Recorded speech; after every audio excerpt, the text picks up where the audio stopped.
nós conhecemos bastante as gigantescas, as enormes potencialidades moçambicanas, um setor que nos motiva e que nos mobiliza diariamente, cotidianamente, incessantemente o trabalho da embaixada, é o setor do agronegócio. Moçambique tem hoje em dia mais de 80% das suas terras aráveis. Que lições da experiência brasileira podem inspirar Moçambique neste processo?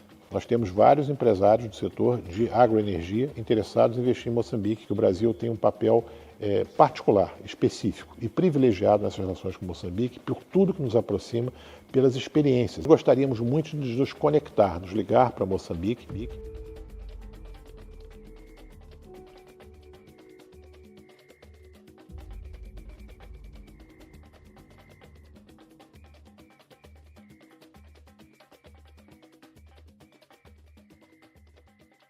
O Brasil e Moçambique, para além de partilhar a língua portuguesa, partilham uma história de cooperação. E, acima de tudo, a mesma visão de desenvolvimento assente na inclusão, inovação e no fortalecimento das relações econômicas. Muito bem-vindo. Obrigado, Maida. O que representa para o país brasileiro assumir o estatuto de país de honra na maior feira internacional do Maputo? Não, muito bem. Bom, primeiro para dizer o seguinte, a honra, vamos colocar as coisas no seu devido lugar, a honra é inteiramente nossa, de fato. Primeiro, a honra de falar com vocês aqui no Facem Talks, né, e de falar com os grandes amigos que nós temos aqui no âmbito da APEX, no âmbito do Ministério da Economia aqui, quem foram as entidades que originalmente nos formularam esse convite. Então, de fato, é algo para nós assim, muito especial, essa participação, porque o Brasil sempre esteve presente na Facem, né, em alguns anos com mais ou menos destaque. Alguns anos, ainda que fôssemos, digamos, participantes não de honra, tivemos um grande destaque, e agora isso aumenta muito a nossa responsabilidade. E essa condição de país de honra da Facem quer dizer uma coisa muito simples. O novo estatuto, a nova estatura do Brasil nas relações bilaterais de Moçambique e o novo papel que Moçambique desempenha na política externa brasileira e nas relações com seus parceiros do Sul. O Brasil e Moçambique são parceiros estratégicos um para o outro. Que mensagens o Brasil pretende transmitir aos investidores, aos jovens, na Feira Internacional do Maputo? Olha, Maida, a mensagem que nós pretendemos transmitir é a mensagem que nós já viemos transmitindo há muitos anos. Há muitos anos nós conhecemos bastante as gigantescas, as enormes potencialidades moçambicanas para o desenvolvimento econômico, para a prosperidade, né, para que o país tenha uma presença diferenciada, né, no cenário econômico regional e no cenário econômico até global, né. Então, nós conhecemos essas oportunidades.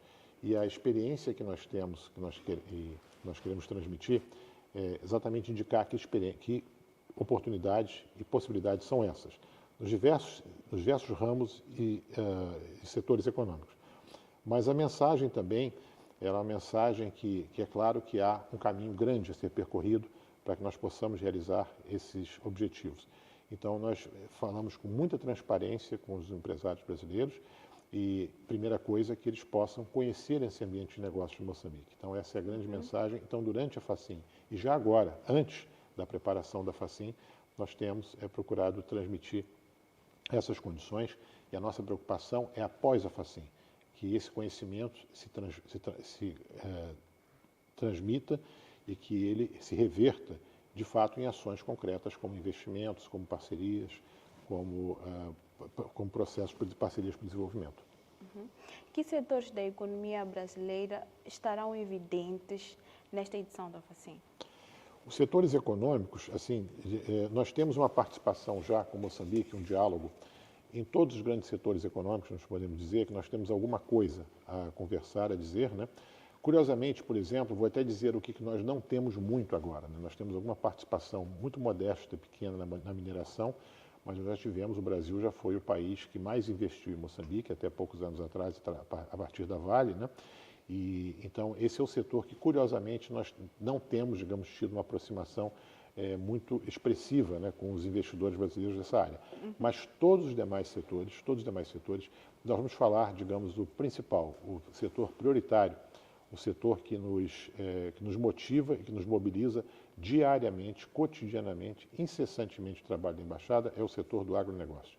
Do agronegócio, do desenvolvimento agrário, do agroprocessamento, é o setor que nós temos procurado fazer uma mobilização no Brasil de empresários de diversos portes, do microempresário, do associativado, do cooperativado, do pequeno produtor rural brasileiro, até os grandes empreendimentos do agronegócio, para que eles conheçam essas oportunidades e possibilidades de desenvolvimento que Moçambique oferece, através do desenvolvimento da sua agricultura, que para padrões comparativos com o Brasil é incipiente ainda, e com uma perspectiva, uma possibilidade extraordinária de desenvolvimento. Nós não compreendemos como Moçambique não é ainda uma grande potência agrícola e tem todas as condições para que assim seja. Então, começo propositalmente mencionando o agronegócio.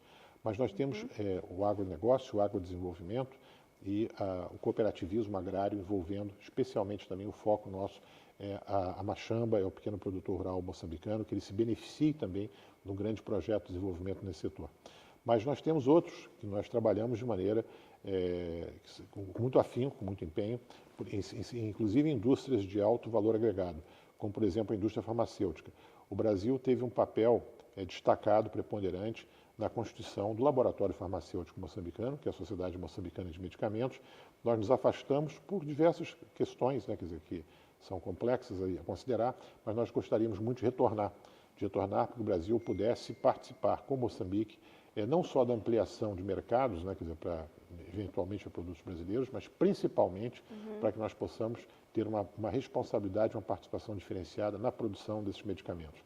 No setor, por exemplo, de óleo e gás, nós temos aí uma vocação e uma missão brasileira de há muito tempo, de há décadas, nós gostaríamos que o nosso setor de óleo e gás tivesse uma presença em Moçambique também, Maida, para aproveitar as oportunidades também que Moçambique oferece nesse campo.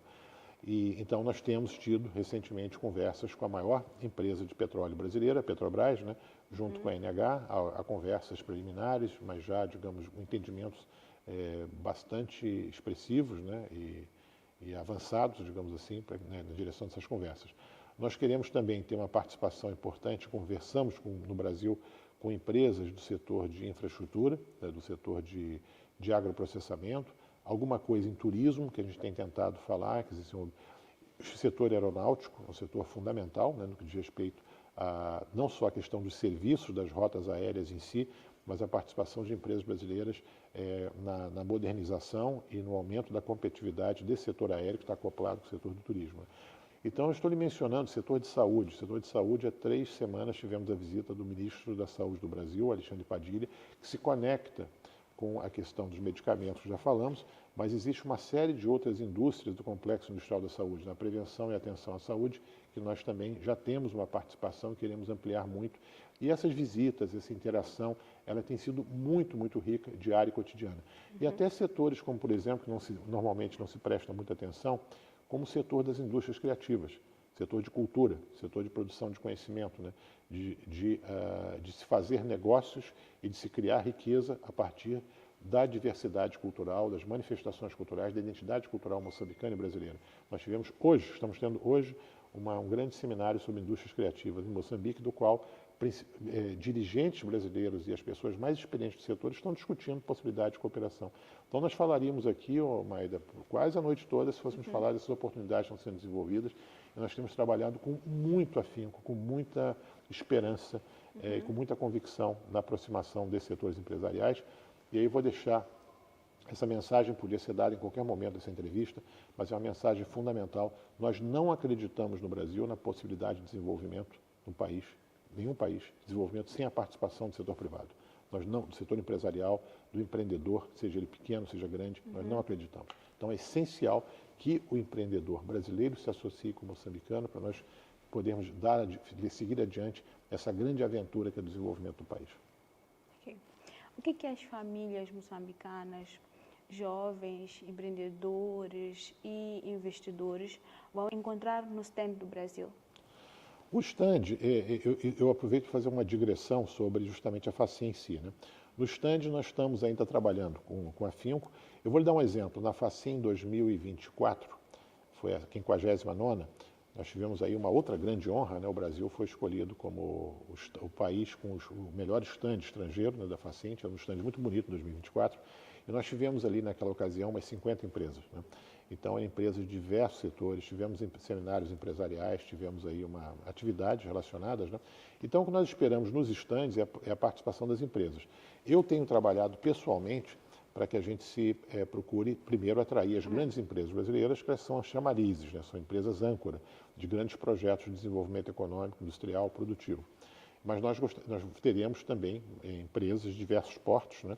E espero que nós tenhamos, inclusive, um bom problema. Temos um problema, queremos ter um problema, mas que seja um bom problema. Que nós tenhamos muito mais empresas do que nós tenhamos no espaço físico da Facim em si.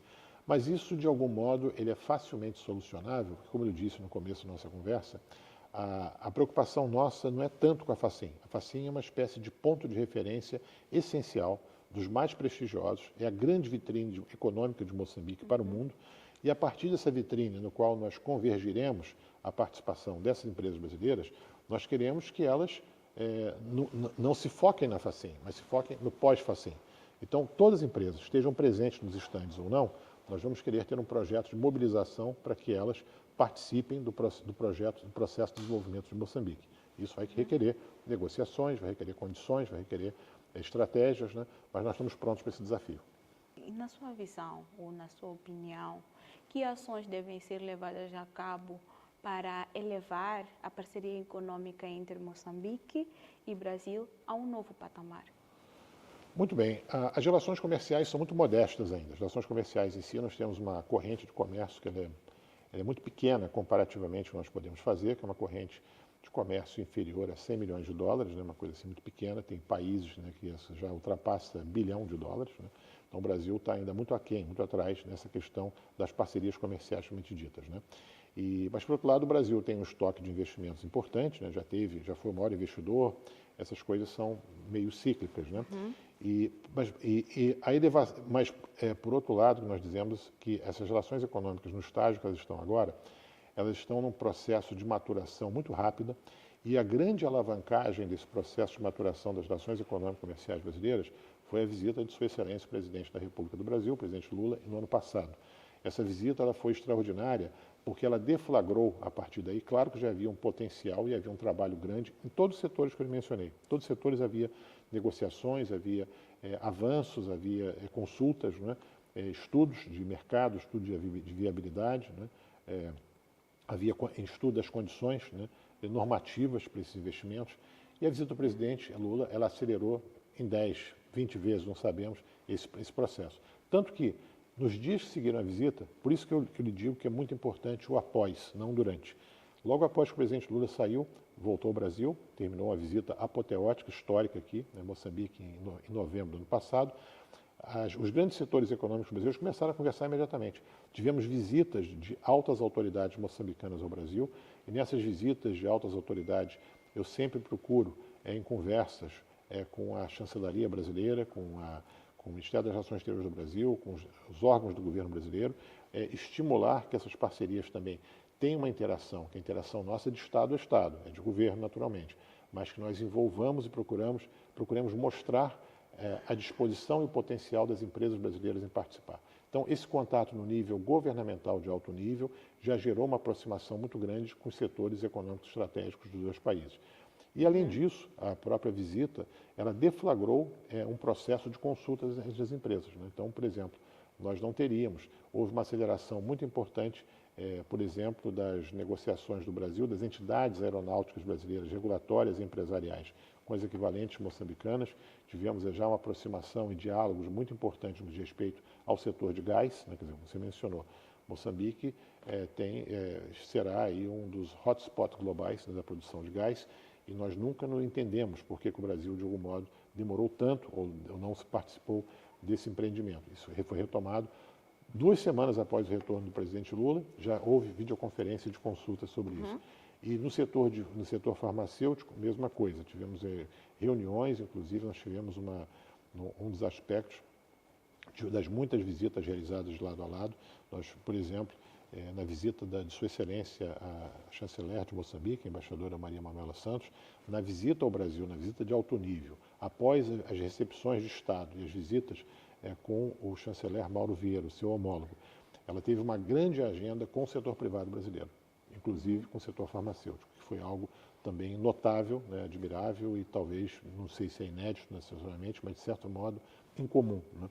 E essas visitas e essas consultas, essas coordenações, elas têm acontecido frequentemente. Hoje mesmo, no dia de hoje, que nós estamos gravando essa entrevista, que é uma sexta-feira, 31 de julho, eu estava em mobilização constante com diversas empresas brasileiras em relação à Facim e tem tido receptividade muito positiva. Então é um processo dinâmico, Então nós esperamos que haja um povoamento, digamos assim, do estande brasileiro na Facim, mas que nos cria um problema, que é um problema muito maior, um problema, quer dizer, que vai gerar um fluxo muito maior de consultas e de parcerias e de projetos comuns de B2Bs, né? Junto, por exemplo, do seminário que a gente procura organizar, através de visitas, né, quer dizer, setoriais entre setores de empresa de lado a lado, né, e que isso siga. Nós queremos fazer um monitoramento, um acompanhamento das empresas brasileiras para que nós possamos apoiá-las nas condições, digamos, mais modestas também, né, condições nossas que são limitadas, mas nós podemos criar um grande esforço para que elas sintam à vontade essas empresas, que elas conheçam com precisão as condições e o ambiente de negócio de Moçambique para poder investir. Quais são os principais setores onde acredita haver um potencial investimento brasileiro em Moçambique? Olha, digamos, todos esses setores que nós conversamos e mencionamos, né, eles são muito promissores em termos de impacto econômico, né? Mas eu acho que, embora pode não parecer, diria assim, o lugar adequado, a Facim, ou então as relações econômico-empresariais, a parte de investimentos, né, negócios não seja o lugar adequado, mas eu acho que sim é o lugar adequado. Quando nós pensamos em investimento brasileiro em Moçambique, como conceito geral, o investimento, claro, tem uma lógica econômica, tem uma lógica de mercado, tem uma lógica de livre mercado, uma lógica de capitalismo, até, quer dizer, que está subjacente a esses movimentos. Mas a questão que nós pensamos, o que está por trás de toda essa questão dos investimentos, é que o Brasil seja um extraordinário parceiro de Moçambique na sua trajetória de desenvolvimento. E quando nós falamos em trajetória de desenvolvimento, ela está ancorada também com o conceito ético, moral, mas mais ético do ponto de vista, essencial para as relações dos nossos países, para Brasil e Moçambique, que é a questão do combate à pobreza, que é a questão do combate à fome, à insegurança alimentar e à desnutrição. Então, Moçambique ainda é um importador líquido de alimentos. E nós sabemos, o Brasil também tem, mas o Brasil, nós temos uma experiência que nós superamos essas questões de segurança alimentar e de fome ao longo das últimas décadas, poucas décadas, né? O Brasil, recentemente, até uns anos atrás, estava no mapa da fome da FAO, da FAO, da Organização da Alimentação das Nações Unidas. Nós saímos desse mapa, nós temos ainda problemas pontuais, problemas residuais, mas ainda assim muito graves, né, no que diz respeito à questão de segurança alimentar da nossa população. Em Moçambique, nós sabemos que é um problema recorrente ainda.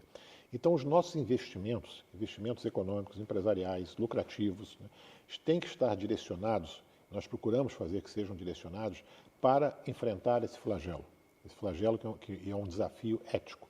Então, para isso, a questão da agricultura, do desenvolvimento agrário de Moçambique, ele é a prioridade essencial nossa. Quer dizer, quando a Embaixada do Brasil em Maputo, o governo brasileiro, se lançam na promoção dos investimentos brasileiros privados em Moçambique, não é que a gente imagina que o Brasil vai ter lucro, vai ter superávit em balança comercial, ou que a embaixada, coitada, vai ter lucro, né? Nada disso vai acontecer nunca, jamais, né? Não é o que está em jogo. Mas nós queremos que a nossa estrutura econômica, que é forte, sobretudo do setor privado, ela esteja a serviço de Moçambique. E ela estando a serviço de Moçambique, ela tem uma série de vantagens para ela própria. E, ao mesmo tempo, ela gera dinâmicas produtivas muito ricas, muito vigorosas, né? Então, nós estamos trazendo as empresas brasileiras, especialmente do agro, para que elas possam aproveitar as extraordinárias oportunidades que apresenta. Moçambique tem, hoje em dia, mais de 80% das suas terras aráveis, elas não estão exploradas. E o Brasil é a maior potência, uma das grandes potências produtoras de alimentos do mundo. O Brasil hoje é o maior produtor mundial de 10 produtos. É o maior exportador de 10 produtos e o produtor mundial de 5 produtos. E nós somos líderes em praticamente todos os cultivos e toda a agropecuária. Então, nós não entendemos como o Brasil é uma grande potência agrícola e Moçambique tem terras melhores que as brasileiras. A qualidade das terras moçambicanas, sobretudo na região do centro-norte do país, ali quando você passa de Sofala, Manica, passa de Nampula, Quilimane, Tete, Niassa, essas terras são terras muito mais férteis. Mas essas terras elas não têm um modelo de desenvolvimento, quer dizer, alcançaram ainda o modelo de desenvolvimento que é o que nós conseguimos alcançar no Brasil. Então, nós gostaríamos muito de nos conectar, nos ligar para Moçambique, com os nossos empresários, os nossos investidores do setor, em diversas cadeias produtivas, em diversos gêneros alimentícios, diversos cultivos, diversas etapas do processo produtivo, para que nós possamos ter essa participação, essa contribuição no desenvolvimento agroalimentar de Moçambique, que isso será a grande alavanca do desenvolvimento do país. E também, por outro lado, é isso, né? Moçambique, nós não vemos, não conseguimos vislumbrar o desenvolvimento geral de Moçambique sem um grande desenvolvimento agrário, que é algo também que está na base do Brasil. Até os países industrializados, muitos países, eles não têm essa vocação, né? Mas muitos países têm uma presença muito forte da agricultura ou têm vocação de valor agregado, mas nossos países, a nossa vantagem comparativa, o Brasil e Moçambique, é na agricultura. E para além desse setor, existem outros? Sim, é isso que nós mencionamos, né? O setor de gás é um setor meio óbvio de hidrocarbonetos, porque é uma riqueza extraordinária que Moçambique não pode nem poderá prescindir, né? Então, essa exploração primeiro, quer dizer, claro que nós pensamos e desejamos muito que se alcance uma paz duradoura no norte de Moçambique, né? Que o flagelo do terrorismo seja debelado para que se possa ter paz e tranquilidade para a plena produção e exploração desses recursos. Nós queremos, o Brasil também é uma potência petrolífera. E os resultados da exploração de petróleo gerou impacto extraordinário em muitas comunidades, muitas cidades litorâneas onde o petróleo é explorado, gerou imensa prosperidade. Então, nós imaginamos que isso é uma coisa que deve acontecer em Cabo Delgado e a nossa empresa de petróleo, embora não esteja trabalhando especificamente orientada para Cabo Delgado, ela tem muita experiência em trazer também, produzir riqueza para as comunidades onde essas jazidas elas se encontram. O setor farmacêutico já foi mencionado. Nós imaginamos também que melhorando a infraestrutura e a conectividade, o Brasil nunca foi uma potência turística, embora todos pensam, né, que o Brasil é um país grande, bonito, com muitas atrações e tudo, nós explorávamos muito mal o nosso turismo e recentemente não, nós temos tido resultados assim espetaculares, resultados assim muito promissores, numa indústria que nós imaginávamos que não íamos explorar o potencial que tem se revelado, nós achamos também que nós temos condições de operar em conjunto a melhoria da infraestrutura, transportes, né, comunicações vinculadas ao turismo e vinculadas, por sua vez, às indústrias criativas. Então, são potenciais também notáveis para o nosso relacionamento econômico bilateral. E que oportunidades concretas os empresários moçambicanos que desejam estabelecer relações comerciais com o Brasil existem? Olha, do ponto de vista de investimento de lado a lado, né, oportunidades de brasileiros investindo aqui e de moçambicanos no Brasil, né? O que nós precisamos, nós pensamos também, assim, por exemplo, eu converso muito com os empreendedores brasileiros, e converso com os nossos setores, digamos, de promoção das exportações no Brasil e tudo mais. É claro que nós gostaríamos de vender muito mais para Moçambique, mas para vender para Moçambique você precisa ter o fortalecimento da sua capacidade de importação. E hoje em dia nós sabemos que Moçambique enfrenta desafios importantes na questão do seu fluxo de divisas e Moçambique enfrenta dificuldades também, ou desafios no que diz respeito à substituição de importações, né? Então nós não podemos ter a pretensão de que o país vai ter uma capacidade importadora grande, mesmo que seja do Brasil ou qualquer outro país, né, sem que nós tenhamos um fortalecimento da economia. Então, os empresários moçambicanos, agora, essa questão é muito interessante, porque nós vemos essa relação econômica como uma via de mão dupla. Então, do mesmo modo, por exemplo, que as empresas brasileiras de óleo e gás, né, capitaneadas pela Petrobras, poderiam estar aqui em Moçambique, existe toda uma estrutura, uma cadeia produtiva no Brasil, que nós gostaríamos, pela facilidade do idioma, pela similaridade, a complementariedade desses setores, que, digamos, ou microempresários ou pessoas que gostariam de empreender, de entender melhor essa indústria, que a conhecessem melhor, pudessem formar pequenas empresas e pudessem ter um aprendizado de como operar em cadeias de petróleo e gás complexas no Brasil, através as empresas podem investir e se instalar no Brasil, mas para isso elas precisam ter o conhecimento de como o setor funciona. E o conhecimento do funcionamento desse setor, ele se dá, obviamente, através de formação, qualificação, treinamento. Por isso que nós trabalhamos, há algum tempo atrás, com a Universidade Eduardo Mondlane, eles fizeram a missão no setor de óleo e gás justamente ao Brasil, foram visitar as principais entidades do país no que diz respeito à sua participação na cadeia produtiva de óleo e gás. Agora, essa participação, ela requer justamente essa formação e treinamento. Então, as oportunidades para os moçambicanos no Brasil, do ponto de vista de serem bem recebidos, bem-vindos e oportunos, ela é total. Agora, é necessário que, como situação precursora, que as empresas moçambicanas elas comecem a atuar aqui e, ao mesmo tempo, atuem no mercado, que é um mercado mais exigente, que vai ser um grande aprendizado empresarial para ganho recíproco, né, como já acontece. E é de se lembrar também que Moçambique tem hoje, nós passamos aí nos últimos 10 anos, quase 8 mil bolseiros moçambicanos pelos centros de treinamento, escolas, pós-graduação, mestrado, que é uma grande contribuição para o Brasil, obviamente, né? Mas a gente espera que essa formação, isso é um ponto fundamental, que essa formação de capital humano de alto nível moçambicano, no Brasil e em qualquer outro país, ela seja convertida para o setor produtivo. Que ela não fique só no serviço público, no Estado, ou às vezes acontece, muita gente não é aproveitada. Então, um objetivo estratégico para essas pessoas possam ser produtivas em alguns setores econômicos e, a partir daí, como elas, inclusive, já se formaram no Brasil, essa conexão está feita, uma conexão muito fácil, para que elas possam até empreender no país e abrir oportunidades para que elas participem da nossa economia. A transformação digital e energética está no centro do debate desta edição da FACIM. Que lições da experiência brasileira podem inspirar Moçambique neste processo? Olha, do ponto de vista da transformação energética, vou começar pela resposta que é muito mais fácil do ponto de vista brasileiro, inclusive, né? A transformação energética, o Brasil é uma potência hoje das energias renováveis, né? Nós somos um dos poucos países do mundo onde a nossa matriz predomina as energias renováveis, né? Então, da mesma forma que a produção de alimentos em Moçambique, ela é um imperativo, ela é uma prioridade essencial para o desenvolvimento do país, porque ele é um desenvolvimento que ele é multissetorial e cruzado, ele afeta todos os aspectos da economia e, sobretudo, a questão da formação das pessoas, as pessoas estarem bem alimentadas, nutridas, a juventude moçambicana, as crianças moçambicanas, elas tenham acesso à alimentação de qualidade, que, consequentemente, elas terão um aprendizado e terão uma inserção na sociedade também de qualidade, que vai reverter no país inteiro, né? E no processo de desenvolvimento. Então, da mesma forma que nós temos esse aspecto da agricultura, a agricultura brasileira está muito vinculada à questão energética, que é a questão justamente das energias renováveis. O Brasil é um dos campeões de produção de bioenergia, seja de bioetanol, seja de biocombustíveis, né?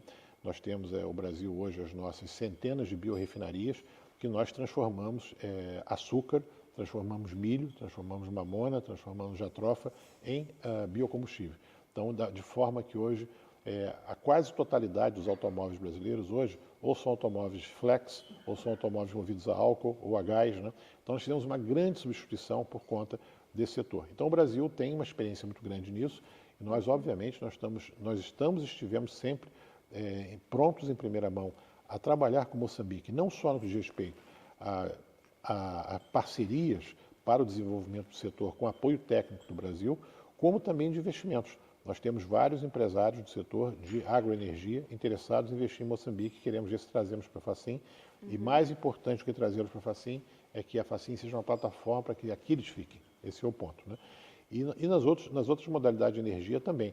O Brasil tem experiências muito ricas na área de biogás, tem experiências na área de energia eólica, né? Energia solar. A energia solar pode ser uma solução extraordinária para Moçambique, por conta do que a gente chama da geração solar distribuída, onde não precisa de grandes redes, de conexões caras que pode se levar energia a comunidades remotas, a hospitais, a postos de saúde, a escolas, a comunidade, a machambas afastadas dos centros urbanos, onde elas possam ter fornecimento de energia. Moçambique tem sua fortaleza também. Moçambique tem o seu setor hidrelétrico, que é um setor rico, é um setor pujante, é um setor que pode e deve melhorar ainda mais. Nós esperamos também contribuir em relação a isso. Mas o exemplo da transformação energética é a vocação básica do Brasil, especialmente quando está acoplado com a questão do desenvolvimento agrário e tendo em condições, as extraordinárias condições e a disponibilidade que Moçambique tem nesse setor.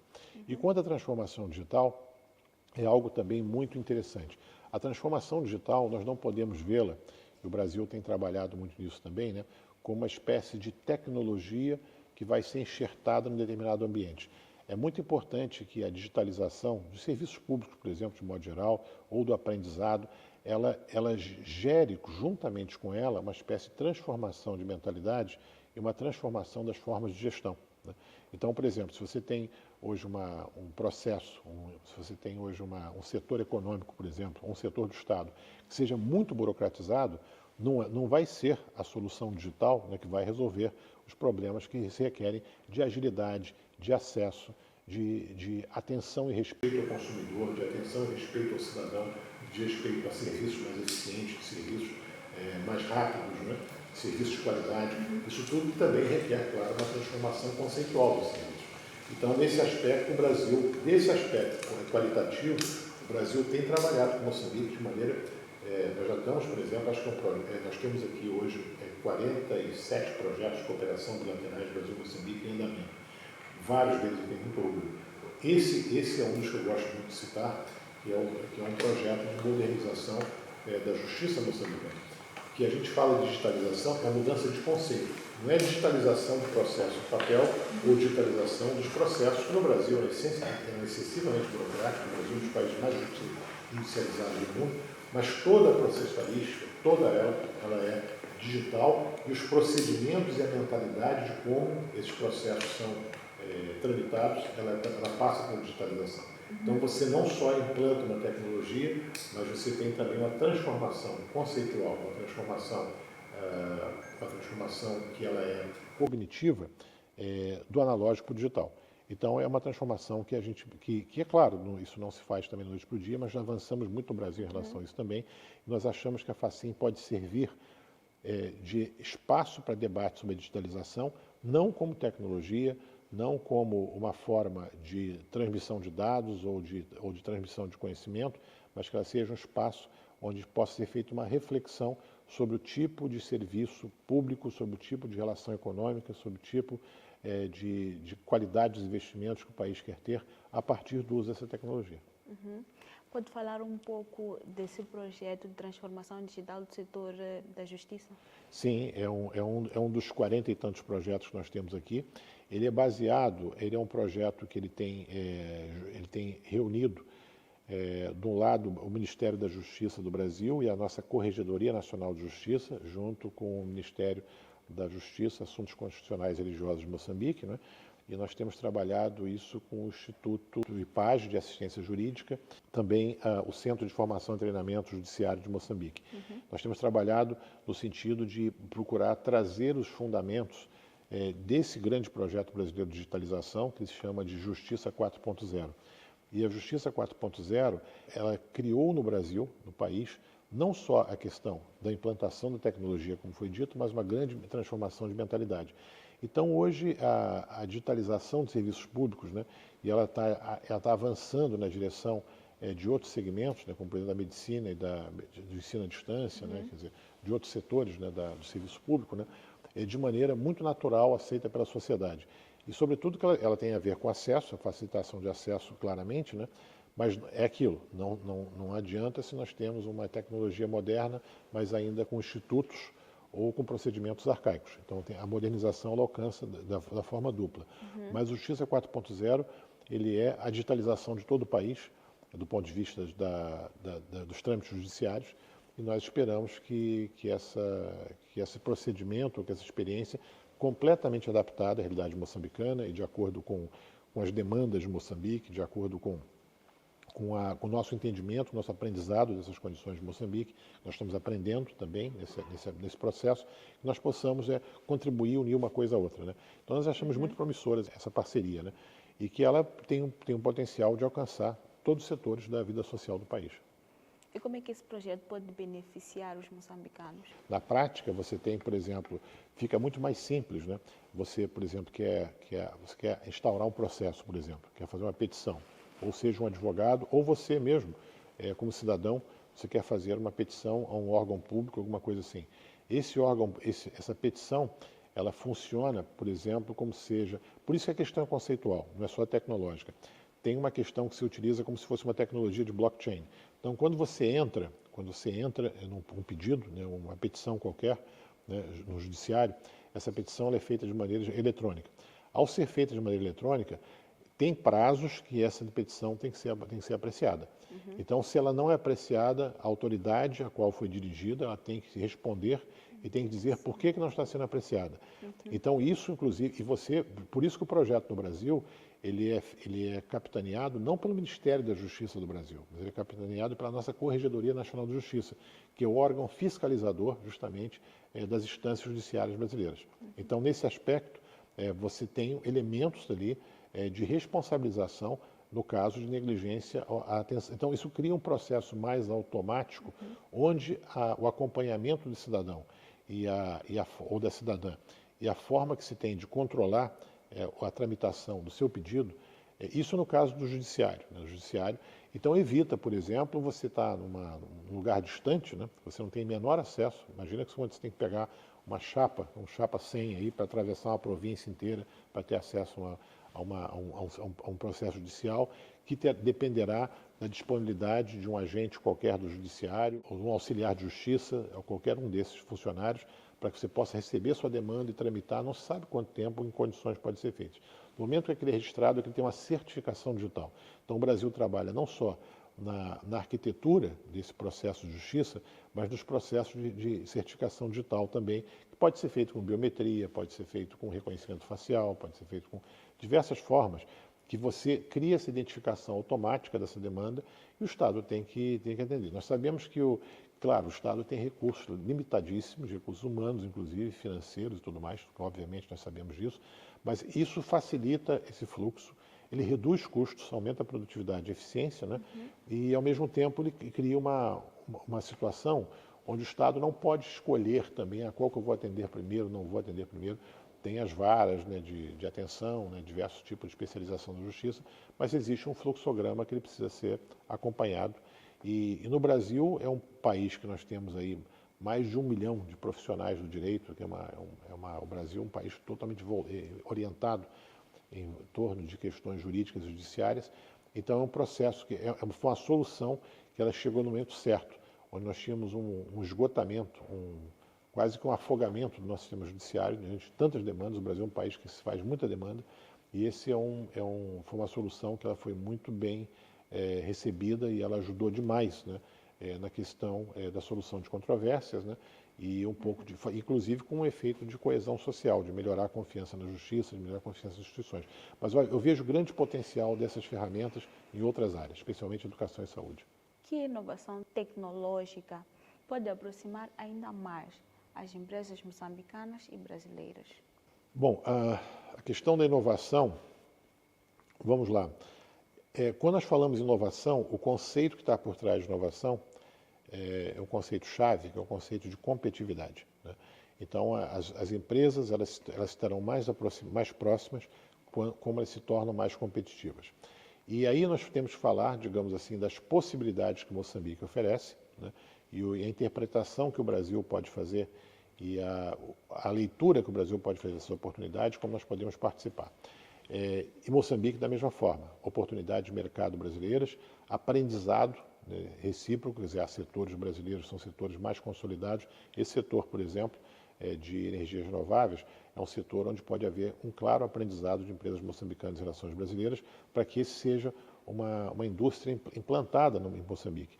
Até porque tem um mandato, Moçambique tem um duplo mandato. Tem, primeiro, na época do antigo presidente Filipe Nyusi, Sua Excelência, o antigo presidente Filipe Nyusi, foi instalado na época, ou foi lançado, né, o Plano de Aceleração Econômica, e tinha um dos aspectos que falava justamente da questão da mistura do etanol, né, do biocombustível, na gasolina, uma mistura.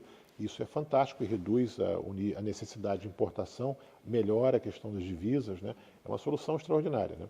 Então, isso é uma questão que a gente vê, que você está falando de inovação, mas é um setor novo, um setor competitivo, um setor de ponta, um setor avançado, muito produtivo, um grande impacto sobre cadeias produtivas que pode ajudar a transformar a vida de Moçambique.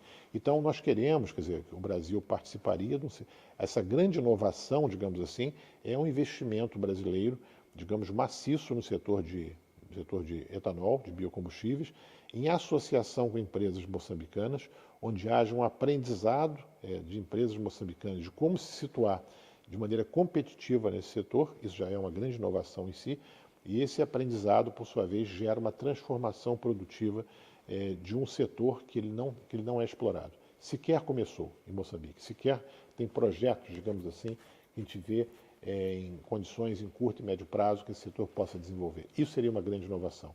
E a mesma coisa, por exemplo, o setor de petróleo e gás. Uma aproximação entre as duas empresas. Eu acho que a grande inovação é uma coisa que alguns países fizeram, especialmente os países da Ásia-Pacífico. Os países asiáticos eles foram mestres nisso, no seu processo de investimento, no seu processo de desenvolvimento e no seu processo de atração de investimentos. Primeira coisa, eles abriram a economia para o investimento estrangeiro. Houve uma abertura para esse tipo de investimento. E nessa abertura foi uma abertura incondicional, né? Houve um premier, um antigo premier da China que falou: a China abrirá as suas portas para o mundo e jamais as fechará, né? Isso é uma espécie de atitude, né? Você tem uma abertura econômica para o mundo, né?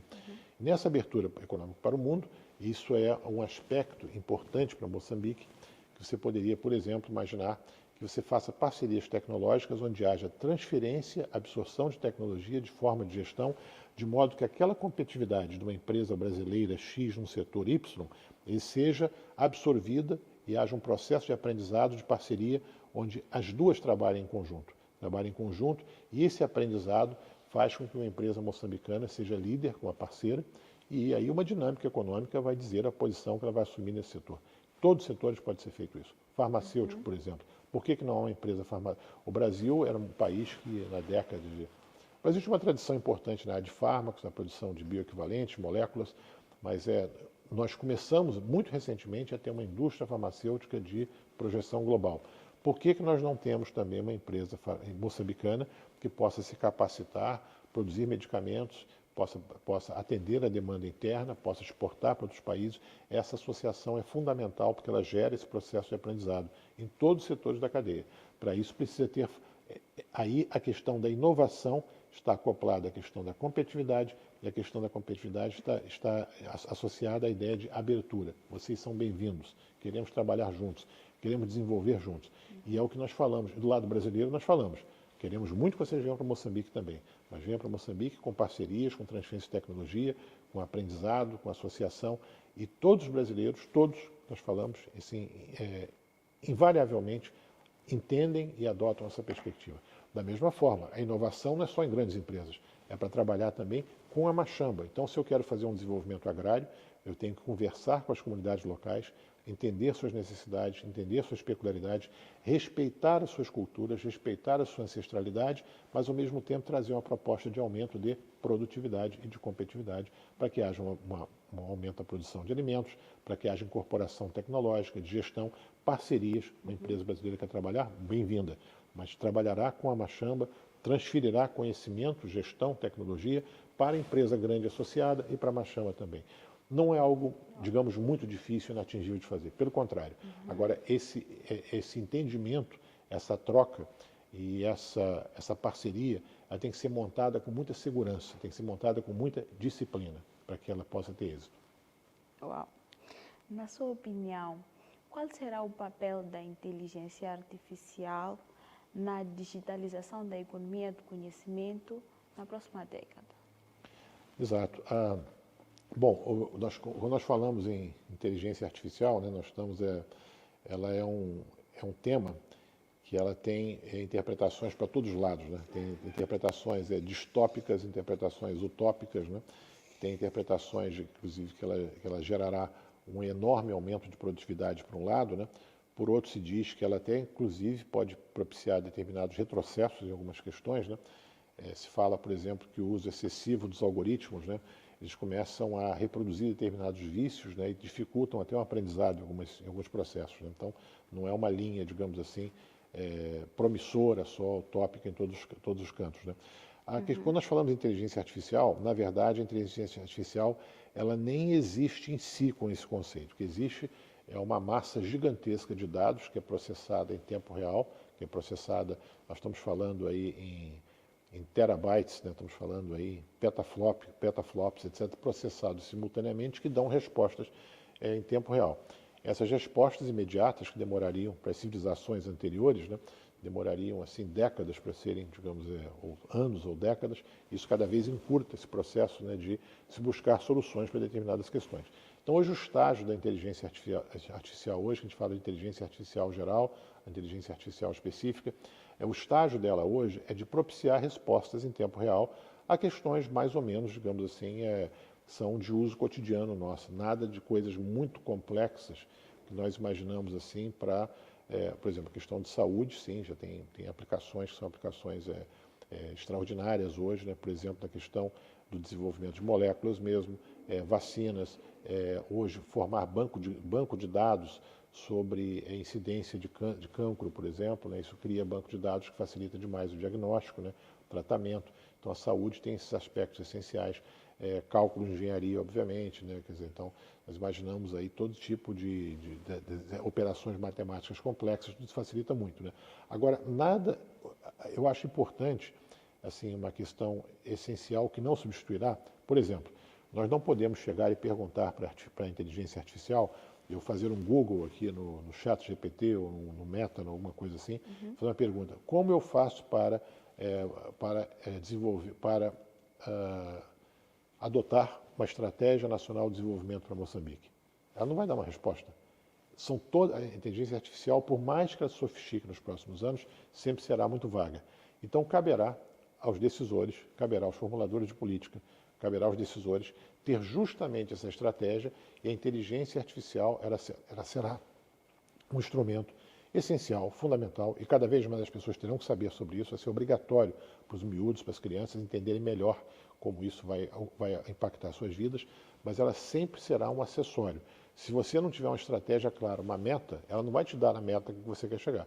Você tem que saber qual é a meta que você quer chegar, quais são os meios que você dispõe e quais são os instrumentos que você quer para chegar, e aí você vai usar a inteligência artificial como ferramenta acessória e complementar, né? Porque se inverter o processo, vai dar errado.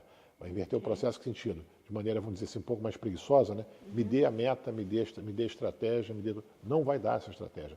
Vai trazer generalidades que outros países adotaram. É isso, a inteligência artificial é um repositório geral de todo o conhecimento da humanidade. O que ela vai puxar são experiências que aconteceram. Se fizermos até um teste, vamos perguntar qual seria uma boa estratégia de desenvolvimento para Moçambique. Ela vai trazer como resposta analogias de estratégias de desenvolvimento de outros países e outros momentos históricos para tentar isso e aquilo. Por mais que sejam, às vezes, até algum tipo de sugestão, recomendação útil, ela jamais prescindirá desse conhecimento fino das condições econômicas, sociais, culturais, antropológicas de Moçambique, que exigirá soluções extraordinariamente criativas e próprias. E aí entra, junto à inteligência artificial, um outro tipo de inteligência e experiência, que é essa questão da enorme afinidade mais do que cultural, uma afinidade que nós diríamos civilizacional entre Brasil e Moçambique. O Brasil é um país que, entre todo o concerto de países, todos os países são fundamentais. Moçambique está corretíssimo, como o Brasil também está em grande medida, nós falarmos com todos, procurarmos parceria com todos, procurarmos fórmulas, né, e formas de buscar o nosso desenvolvimento a partir da contribuição de cada um deles, de seus setores privados, das suas relações com os governos.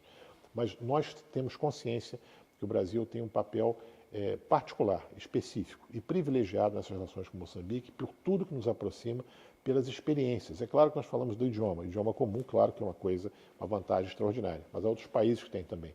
Mas nós compartilhamos uma história, uma experiência, uma visão de vida que nós nos decodificamos, nos compreendemos imediatamente. Então isso é uma questão que nós temos que chegar a explorar. Não vai ser um algoritmo, não vai ser um instrumento, não vai ser uma ferramenta que vai nos dizer qual é a trajetória que nós vamos seguir. Mas nós trocaremos essas experiências e nós utilizaremos a nossa sensibilidade para entender quais são os elementos que nós podemos contribuir. O que nós queremos, no fundo, é assim, nós temos um grande objetivo nas relações Brasil-Moçambique, é que as coisas boas que nós conseguimos alcançar no Brasil, uma indústria diversificada, uma grande produção de alimentos, é uma formação crescente, né, de capital humano mais qualificado, né, e de estar posicionado para uma trajetória de desenvolvimento, nós podemos estar totalmente à disposição de Moçambique. E as coisas ruins ficam lá, nós não trazemos para cá.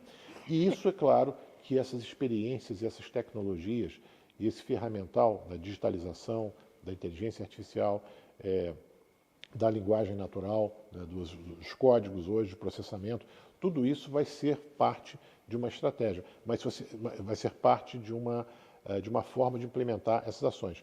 Mas se você não tiver essas ações, não tiver esse plano de desenvolvimento estratégico, não tiver essa orientação, eles vão ficar no vazio. Então, não podemos colocar o carro na frente dos bois nesse aspecto de respeito às tecnologias. Certo, a inteligência artificial deve ser usada como uma ferramenta complementar. É isso, exatamente. Obrigada. O Brasil é frequentemente reconhecido pela sua experiência em energias renováveis. O embaixador falou aqui da energia eólica e etc. Que oportunidades identifica para uma cooperação mais estreita com Moçambique nesta área? Perfeito. Eu mencionei e conversei com você, Maída, sobre a questão das nossas energias renováveis, né? E da experiência nossa do bioetanol, dos biocombustíveis, né? Mais uma vez, vamos imaginar assim, se nós fôssemos pensar nessa questão das oportunidades de energias renováveis, se nós fôssemos pensar de maneira linear, essa é uma boa expressão. Linear em que sentido? Nós temos uma experiência boa brasileira em tais e tais domínios, né, com tal e tal estratégia. Então, vamos transplantar essa experiência no Moçambique. Isso é o modelo linear. Ele provavelmente não vai dar certo. Você não pode transplantar de uma realidade social, ainda que seja muito próxima, aqui no nosso caso é muito próxima dessa realidade, mas não pode ser feito essa transplantação. Mas esse aproveitamento de oportunidades, ou essa contribuição, essa parceria, ela mais uma vez depende de uma visão estratégica moçambicana, que é uma visão que nós não podemos dar. Nós não podemos interferir, nós não podemos nem sugerir, acho que é o caso. O Estado moçambicano, o governo moçambicano, a sociedade moçambicana tem que buscar essas prioridades. E vamos imaginar, isso é uma suposição que nós não sabemos. O Brasil fez grandes escolhas nos anos 70. Anos 80 foram uma década perdida para o Brasil, né? Fizemos escolhas muito sérias nos anos 90, anos 70, né? Que levou o país a ser o que é hoje. Então, a questão que nós temos que perguntar nós sabemos que Moçambique tem sua estratégia nacional de desenvolvimento, 2025-2044, tem seu plano quinquenal, tem seus planos, etc. Mas nós precisamos saber, de maneira telegráfica ou sintética, né, quais seriam as grandes prioridades de Moçambique hoje, nos quais o Brasil pode ter um papel decisivo. E nós estamos completamente abertos. Eu recebo na embaixada, no meu trabalho cotidiano, todo dia eu recebo algum tipo de demanda. Mas geralmente são demandas ou pedidos de cooperação, ou pedidos de parcerias, ou sugestões para que nós possamos desenvolver determinados processos e projetos conjuntos, estamos sempre abertos. Mas assim, se nós formos buscados para participar de um projeto estratégico, então, por exemplo, gostaríamos muito que o Brasil tivesse uma parceria, digamos, estratégica com Moçambique para o desenvolvimento do seu setor de biocombustíveis, né? Para começar, essa parceria estratégica, claro que o governo terá um papel a cumprir com isso. A embaixada vai ter um papel, os ministérios vão ter um papel, né? Eventualmente Sua Excelência, o presidente Lula, que é uma coisa que ele gosta muito, ele tem muito interesse nesse setor, ele possa sugerir determinadas linhas de ação, todos podem contribuir. Mas não acontecerá isso sem a participação do setor privado brasileiro. Então nós temos que ter uma estratégia para que o empresariado brasileiro, e quando eu gosto muito do exemplo, mais uma vez, do setor de biocombustíveis, que se fala muito da península de Afungi, se fala muito do gás de Cabo Delgado, né, quer dizer, do gás de Rovuma. Nós temos na agricultura moçambicana, no agronegócio e na agroenergia, vários dessas penínsulas do Afungi espalhadas pelo país, prontas para gerar bilhões de dólares em receitas. Tem, por exemplo, um setor que eu gosto muito de mencionar, né, mas que temos dificuldade de levar. Moçambique pode ser alvo de investimentos diretos de bilhões de dólares na questão de respeito aos seus resultados, seu mercado de carbono, por exemplo. Parece que é um setor que precisa ser regulamentado, mas o potencial existe muito, o Brasil tem um potencial muito grande de colaborar nessa área. Mas voltando ao setor de energias renováveis, caso esse seja uma estratégia, obviamente que há investidores interessados no Brasil, mas nós não podemos chegar aqui, bater na porta e dizer, olha, gostaríamos de investir e tal. Nós temos que saber se isso é a prioridade de investimento moçambicana e, em sendo, nós podemos mobilizar aí no Brasil todos os setores econômicos estão relacionados a isso. Podemos mencionar, por exemplo, a nossa União Nacional Brasileira de Produtores de Açúcar e de Álcool, a única na cidade de Piracicaba, interior de São Paulo. Podemos mobilizar o nosso arranjo produtivo local do açúcar e do álcool, né? Tem as nossas associações nacionais de produção de biocombustíveis, de bioetanol, né? De diversas modalidades, né? Então, em havendo um modelo para isso, nós temos que dizer o que Moçambique pretende, o que ele gostaria que fizesse, quais são as condições, quais são... E, naturalmente, que um projeto de enorme envergadura como esse precisa de previsibilidade, precisa de estabilidade, precisa de segurança, né? Então, são condições, inclusive no que respeito ao marco regulatório. O Brasil construiu marcos regulatórios nesses setores em décadas. Então, se houver uma decisão estratégica, nós podemos trabalhar na cadeia produtiva e nas várias frentes, por exemplo, da questão das energias renováveis. Seja energia solar, qual é a estratégia? Então, trazemos a experiência brasileira. E quando eu falo de trazer a experiência brasileira, eu falo isso com muita segurança e com muita tranquilidade, porque o Brasil, nós somos um país abençoado, porque o Brasil hoje não seria nada do que é hoje, nada, se não fosse a cooperação internacional. Se não fosse a cooperação internacional e os investimentos estrangeiros de diversos países, né, diversos países. Mencionei, por exemplo, a participação muito importante da China no programa espacial brasileiro, da Alemanha na construção do nosso parque industrial e nossa política de inovação, dos investimentos norte-americanos na Ilha do Fundão, no Rio de Janeiro, né? Da participação dos imigrantes italianos na Constituição, a nossa matriz africana, que é a base da nossa indústria criativa, nossa indústria cultural, que alguns falam que chega a 8% do PIB brasileiro. Então nós dialogamos com todos os países, com todas as nacionalidades, todos são muito bem-vindos, né? Nós temos hoje 1.500 empresas alemãs que formam o anel industrial de São Paulo, 300 indústrias suecas, né? Empresas de todos os países. Nós temos uma contribuição importante dos argentinos, recentemente da Coreia do Sul, investimentos da Coreia do Sul, da China. São investimentos, é mobilidade, é parceria. Em épocas, por exemplo, onde se fala muito em xenofobia, né? O Brasil é exatamente o contrário. O Brasil é um país xenófilo. Nós adoramos o estrangeiro, nós gostamos do estrangeiro, nós precisamos do estrangeiro, nós queremos o estrangeiro. Então, isso é uma opção muito clara que o Brasil faz. E nós temos, obviamente, problemas sérios no Brasil de outra natureza, né? Temos nossos problemas de violência urbana, que é um problema sério que precisa ser enfrentado, o problema da desigualdade ainda, o problema do crescimento econômico, né? São questões que nós nos debatemos, né?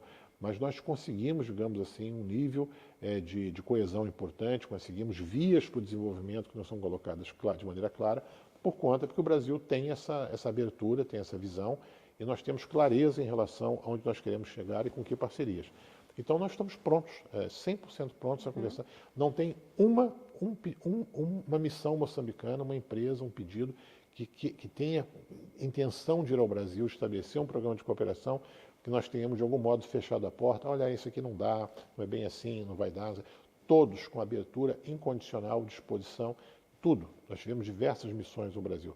Tivemos missões da antiga CREMOD no âmbito do diálogo nacional, tivemos missões na área de petróleo e gás, missões na área de saúde, missões na área de administração da justiça, na área de meio ambiente, na área de segurança alimentar, na área de sustentabilidade, né? Todas as áreas nós temos missões moçambicanas o tempo todo, missões brasileiras. Então a resposta sempre brasileira, até se fala, né? Hoje em dia tem uns gurus aí do empresariado, falam assim, tem que aprender a dizer não. O Brasil não sabe dizer não para Moçambique e nunca dirá não para Moçambique. A parte dos gurus é um pouco engraçado. Tem os gurus aí, né? Que é os gurus empresariais, né? Não sei o que, tem que aprender a dizer não sei o que e tal, né? No Brasil não consegue, nunca vai conseguir nunca, né? Ainda mais aqui em Moçambique, né? Como os dois países podem colaborar para acelerar uma economia mais verde e sustentável? Muito bem. A questão da sustentabilidade, mais uma vez, então nós vemos assim uma economia mais verde e sustentável.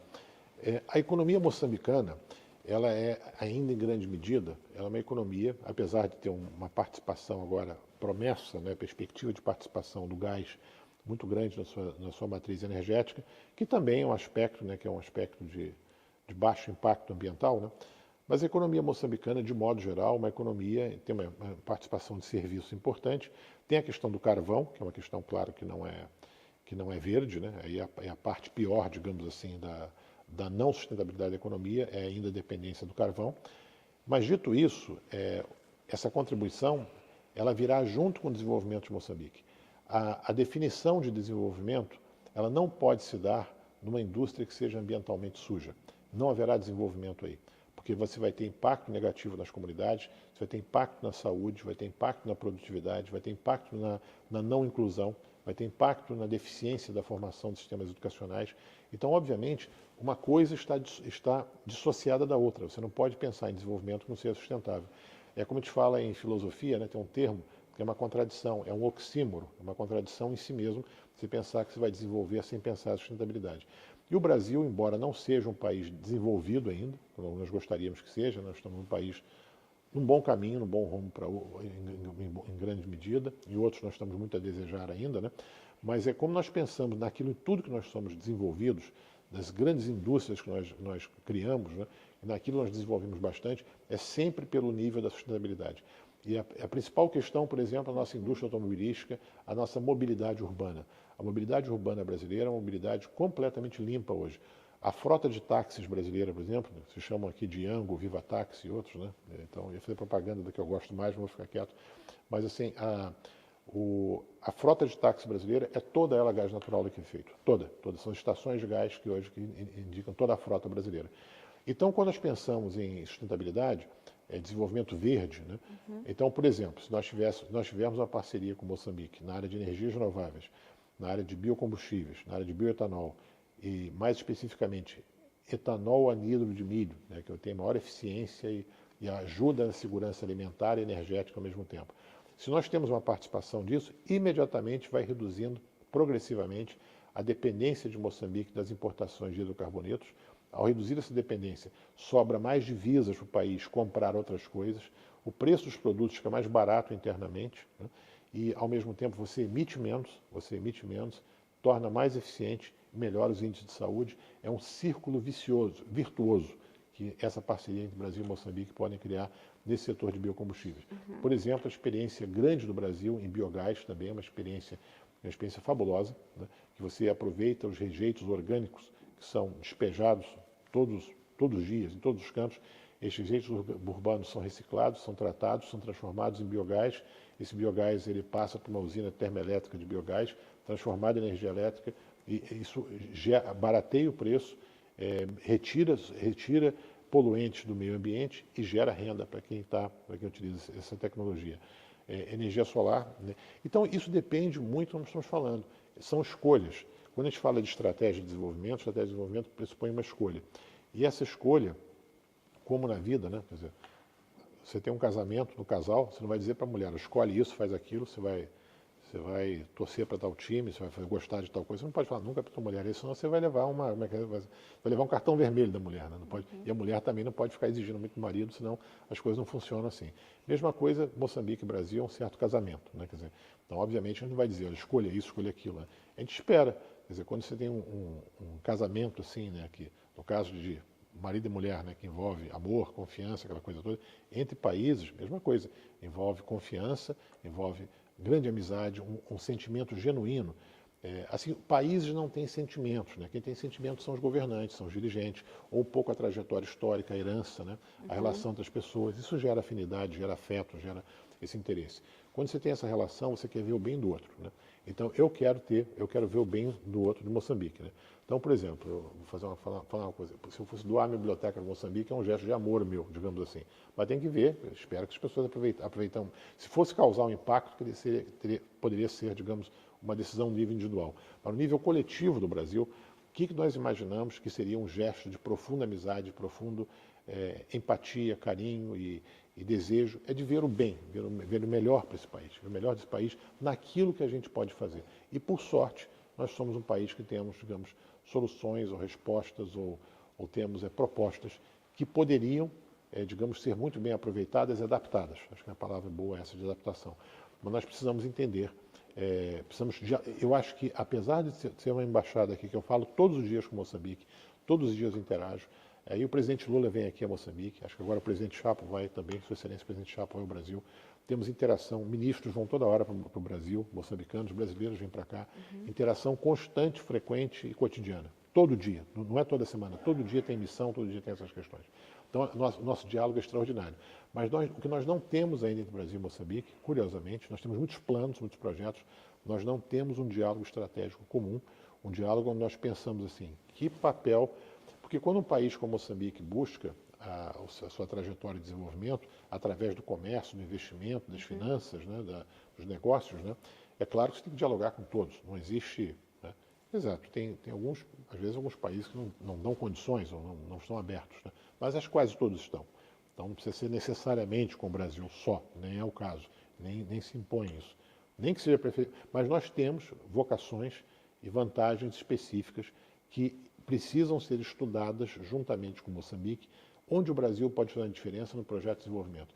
Quando eu falo projeto de desenvolvimento, é um projeto macro do país, para mudar o perfil produtivo do país, para reposicionar Moçambique na divisão africana, regional do trabalho e global, para que tenha vocações diferenciadas.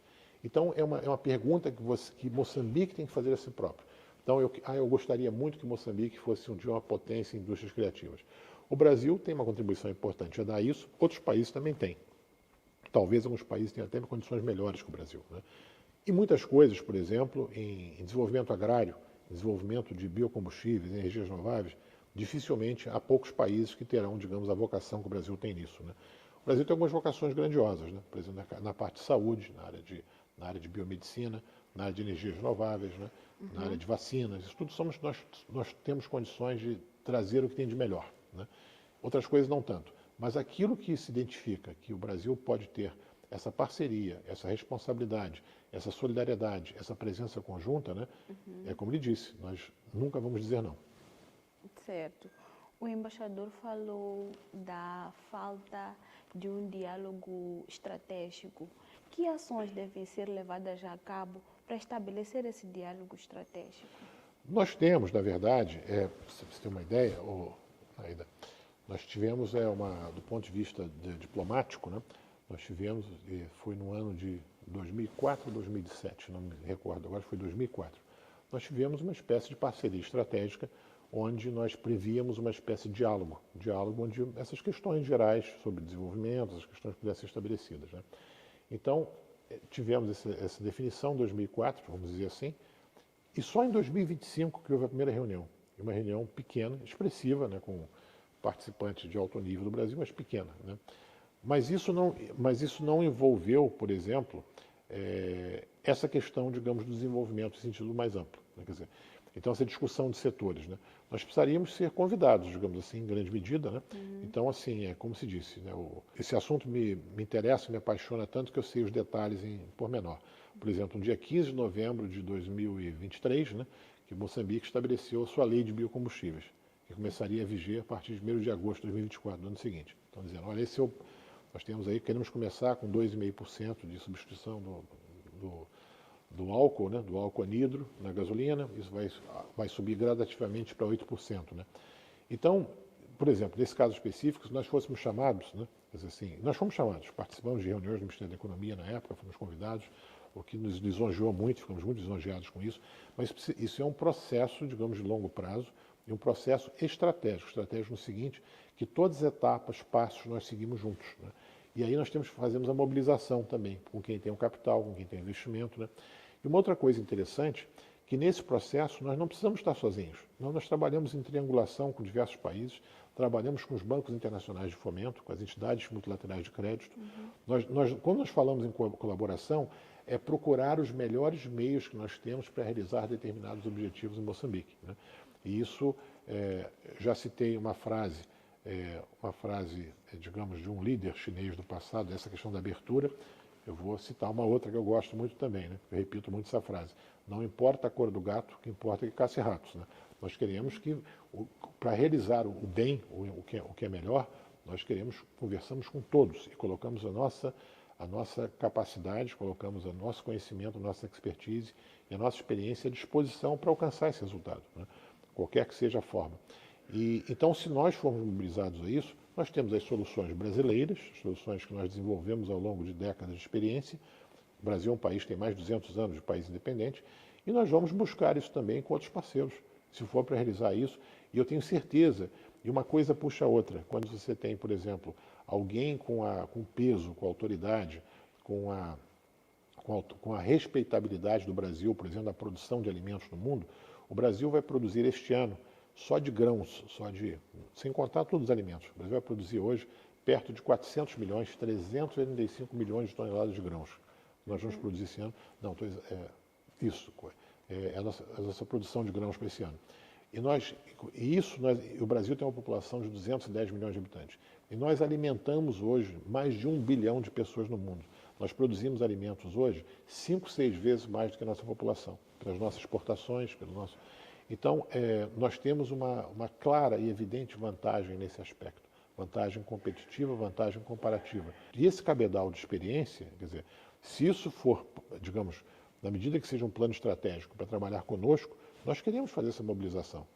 E essa mobilização, ela não dependerá, isso é uma coisa importante também a saber, a ressaltar, ela não dependerá do Estado brasileiro só. O Estado brasileiro terá um papel a cumprir, mas são os diversos agentes e atores sociais que estarão juntos para alcançar esse resultado. Tem que ser o Estado, tem que ser todo o setor privado do agro brasileiro, o grande agronegócio brasileiro, os grandes investidores, tem que estar os pequenos também, os associativados e cooperativados, que é quem põe comida na mesa, não é o grande agronegócio que põe comida na mesa, são os pequenos associativados. Tem que ter os centros de pesquisa e desenvolvimento, os nossos grandes centros de pesquisa agropecuária. Agora sim, se você pegar um pedaço só, não vai funcionar. Eu quero trabalhar, quero fazer o desenvolvimento agrário com o Brasil, então deixa eu falar com o embaixador. Não vai funcionar. Deixa eu falar com o Ministério da Agricultura. Não vai funcionar. Eles são entidades catalisadoras importantes, sobretudo o nosso Ministério da Agricultura. Mas sem a mobilização do setor produtivo privado, né? E se mobilizar só o setor produtivo privado, bem, tem a questão da tecnologia. O Estado pode ajudar a compartilhar riscos, a compartilhar custos, a fazer parcerias, né, para o desenvolvimento dessa estratégia. Então, quando a gente fala o impacto e como nós podemos melhor trabalhar juntos, esse grande diálogo estratégico tem que levar em consideração essas questões.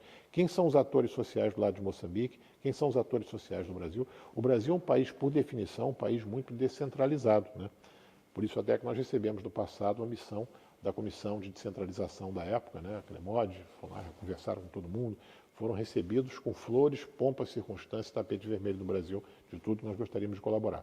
Então, o Brasil é um país descentralizado no sentido que nós temos uma coleção, nós temos uma pletora, uma variedade infinita de atores que contribuem para o resultado positivo que nós temos no Brasil nesse aspecto. Nós temos que mobilizar esses atores. E uma coisa que eu falo com a consciência muito tranquila, se pegar o meu telefone que está ali, meu WhatsApp, tem mais de 1.500 contatos, e a maioria deles no Brasil, e a maioria deles de produtores rurais.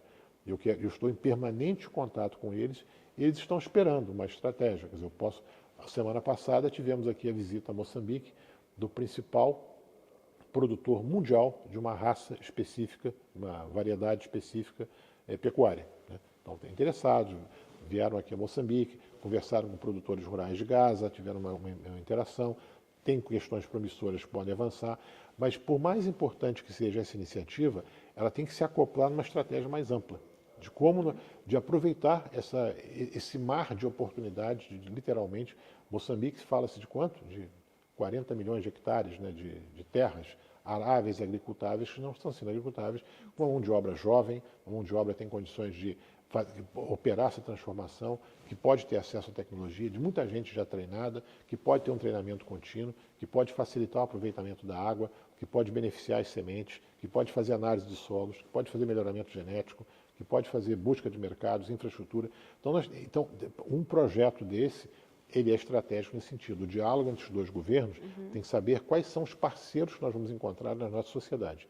Se colocar assim, vamos tomar aqui uma caipirinha, ou vamos tomar um coquetel, vamos fazer uma conversa aqui, achando que os estados vão resolver o problema entre eles, não vão.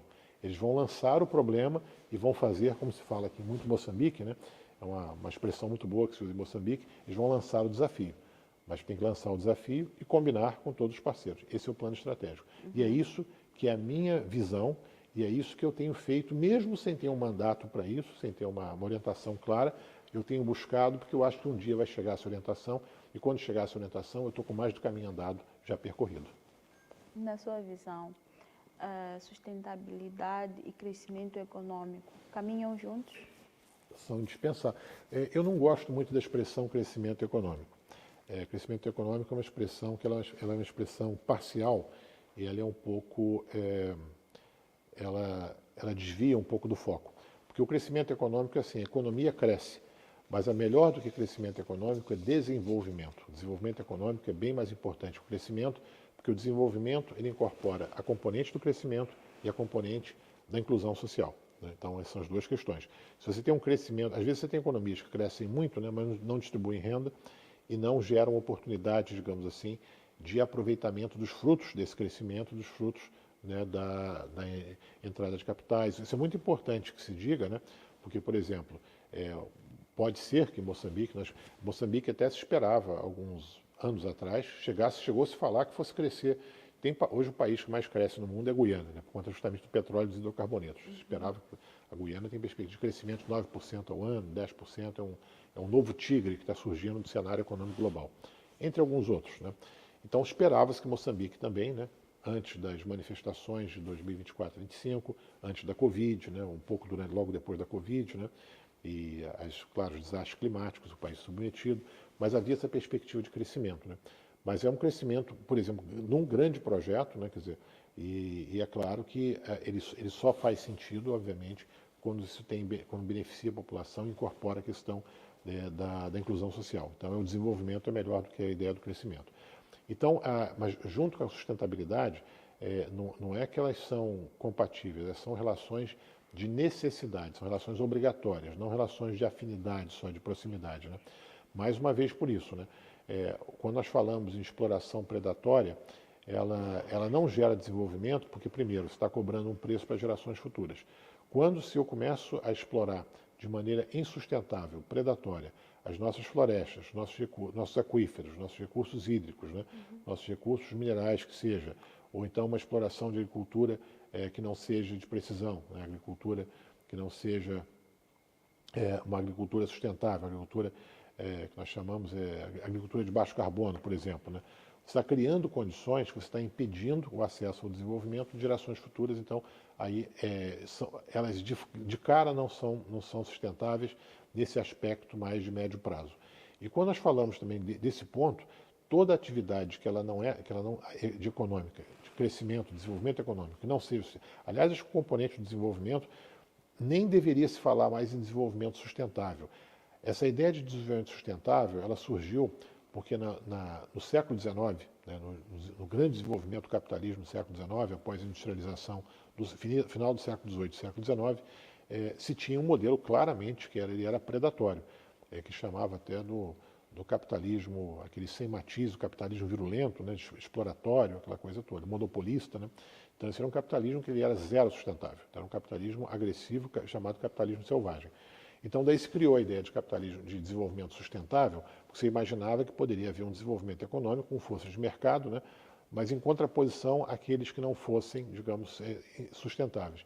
Então o difícil hoje é ver, quando se fala em programas de desenvolvimento, seja um desenvolvimento empresarial no nível micro ou um desenvolvimento econômico como estratégia no nível macro, se ele prescinde da industrialização, ele por definição ele não será desenvolvimento, será uma outra coisa. Será uma exploração injusta, será um alijamento de populações e comunidades das possibilidades de desenvolvimento, será concentrador, será excludente, será injusto, será egoísta.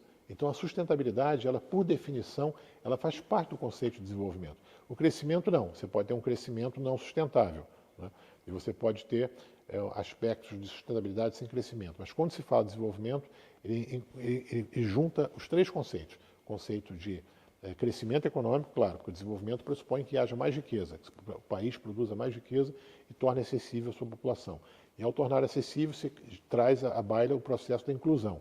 O processo da inclusão é muito complexo, porque ele exige educação, exige nutrição, exige que os bens primários, os bens básicos, né, estejam disponíveis à população. E quando tiver populações, crianças que morram de desnutrição, crianças que não têm acesso às condições primárias e essenciais à vida.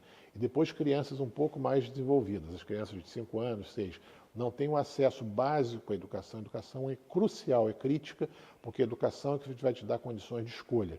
Eu vou querer ser uma bailarina, ou vou querer ser uma física nuclear, ou vou querer ser uma empreendedora de soja da província de Tete, por exemplo. As escolhas que você vai poder fazer. Só a educação vai poder te dar essas escolhas. A educação faz que você veja, tenha condições de enxergar o mundo fora da sua casa, fora do estrito limite da sua comunidade. E com isso você tem mais opções e com isso gera inovação, gera crescimento, gera empreendedorismo, gera criatividade e gera interações mais ricas e mais significativas com mais valor agregado. Então, inclusão depende, claro e obviamente, da questão dos bens primários, dos quais educação, saúde e abastecimento e nutrição são essenciais. E a questão, e o terceiro elemento, que é o elemento da preservação ambiental, ela traz em si a questão do coletivo. Então, se eu sou, por exemplo, uma coisa muito simples, né? Tem um antigo senador no Brasil, um senador que era muito querido e muito popular, né? E um sujeito maravilhoso, um sujeito que era um herói da educação no Brasil, um sujeito muito popular no país, né? Senador Darcy Ribeiro, o nome dele. Ele contava que quando ele era menino, quando ele era garoto, né? Ele tinha, acho que 6, 7 anos, e era um garoto encapetado. O garoto, ele era um diabrado menino, né? E ele pegou uma vez uma espécie de galão, um galão desse de plástico de 5 litros, 10 litros, não sei o quê, encheu de uma substância chamada azul de metileno. Nem sei, azul de metileno é uma substância que você joga na água, né, e colore tudo. Né? Ele era numa cidade do interior de Minas Gerais, ele como menino, ele encheu um galão, conseguiu saber o que era azul de metileno, capeta que era, ele foi na beira da represa da cidade e jogou 10 litros de azul de metileno na represa. Então, assim, isso é uma coisa de uma travessura de uma criança, né? Quer dizer, ele conta essa história com um misto de graça, né, e traquinagem, né, ao mesmo tempo, obviamente, arrependimento, né? Porque ele é um menino de 7 anos, afinal de contas, né? Mas imagina só, isso é uma caricatura, mas é uma história de como o elemento da não sustentabilidade ele é egoísta e ele pode destruir uma comunidade inteira. Então, por conta, às vezes, isso é quase que uma piada, como nós chamamos, uma caricatura. Mas um ato desse egoísta, então eu vou chegar, por exemplo, eu vou tirar o sustento, eu vou derrubar florestas, por exemplo, de comunidades que dependem da apicultura ou dependem dos seringais. Né? Quer dizer, esse é um ato profundamente egoísta que ele não vai gerar desenvolvimento nunca. Ele vai gerar uma apropriação, um furto indébito de alguém que não merece ter o controle de todos aqueles recursos, são recursos que são dados pela natureza e são recursos dados para a coletividade. É aquela história que até tem uma tribo indígena americana, acho que são os Sioux, tem um chefe Sioux que fala, tem um poema muito bonito sobre a teia da vida, né? A teia de como esses bens todos eles são disponíveis necessariamente à comunidade, à coletividade que pertencem e não a um. Se pertencem, mas é claro que há diferença entre os homens e as mulheres. E essas diferenças são dadas a partir de interesses, a partir de situações de mérito, a partir de engajamento em determinadas situações e proveito de outras. Né? Então também existe uma ideia de mercado que diferencia as pessoas. Então a ideia da sustentabilidade, a ideia da justiça, da inclusão, ela equaliza as pessoas e a ideia dos interesses. Então assim, por isso que existe nas faculdades também, nas escolas, né, alunos que têm notas melhores que outros, né, porque os alunos têm as condições e tudo mais, isso é muito complexo, não vale a pena entrar nisso. Mas o fato é que a questão do desenvolvimento, quando se põe o elemento da sustentabilidade como elemento fundamental, ele está trabalhando com questões muito bonitas, que é a questão da justiça, é a questão das pessoas em sociedade se entenderem, se respeitarem e verem que aquilo que está acontecendo é legítimo, que eu aprovo. Porque a sustentabilidade é um conceito que indica que tudo que está sendo aproveitado é em proveito de todos, e não de uma minoria. Que conselho deixaria aos jovens empreendedores que têm ideias de inovação, que gostariam de criar empresas competitivas? Muito bem. Essa pergunta, de fato, eu diria, de toda a nossa conversa, talvez seja mais difícil. É mais difícil porque nós não temos uma fórmula e não há um direcionamento claro de assim, olha, como se faz com um jovem que tem limitações, que tem dificuldades, que passa por privações em muitos casos, né, e que gostaria de ter alguma forma de participar, de empreender. Né? Nós temos algumas boas notícias. A boa notícia é que países como Moçambique e Brasil, nós temos mais de 90% da nossa economia, dos nossos empregos, do nosso PIB, né, ele é dado pelo micro e pequeno empreendedorismo. São pessoas que eu tenho muito orgulho, tenho na minha vida pessoal, que eu sou filho de microempreendedores. Meu pai tinha uma pequena tasca, nem sabemos como vende essas coisas pequenas, né? Minha mãe com ele, então sou filho de família muito, digamos, muito modesta, né? Mas que tive condições boas também, muito feliz por poder gerar oportunidades. Então, nós temos que ver o contexto onde esses jovens eles gostariam de empreender.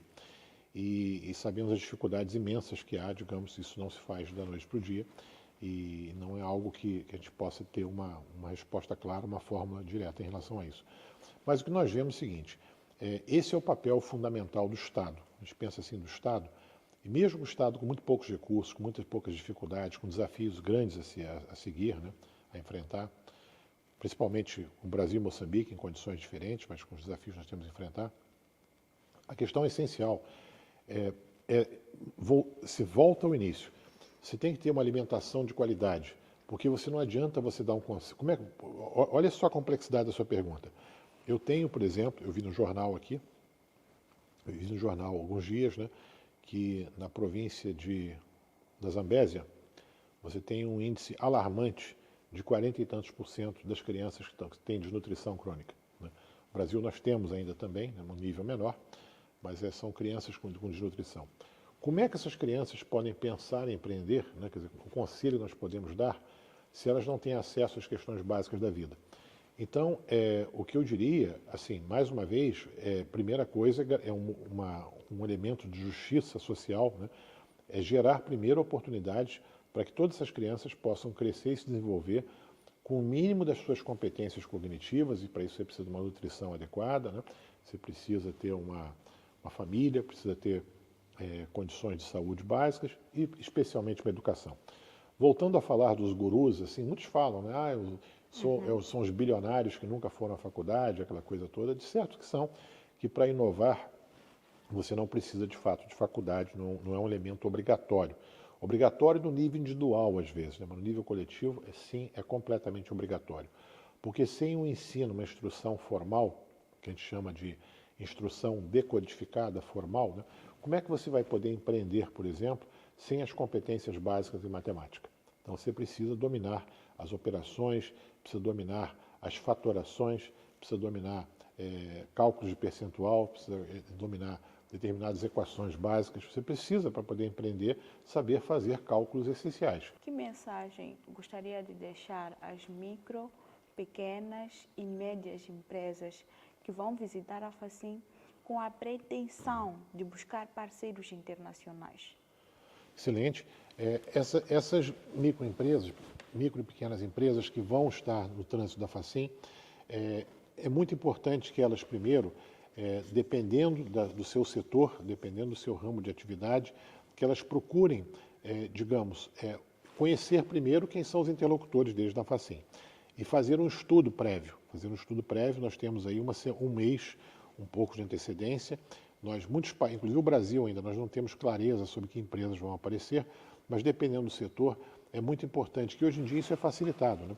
Você pode fazer um estudo hoje via remota, pode fazer uma pesquisa via Google, pode entrar no site, no portal de algumas empresas, entender claramente qual é a necessidade dessas empresas, o que elas fazem, porque as empresas que virão à Facim virão aqui com interesse de investir e trabalhar em Moçambique.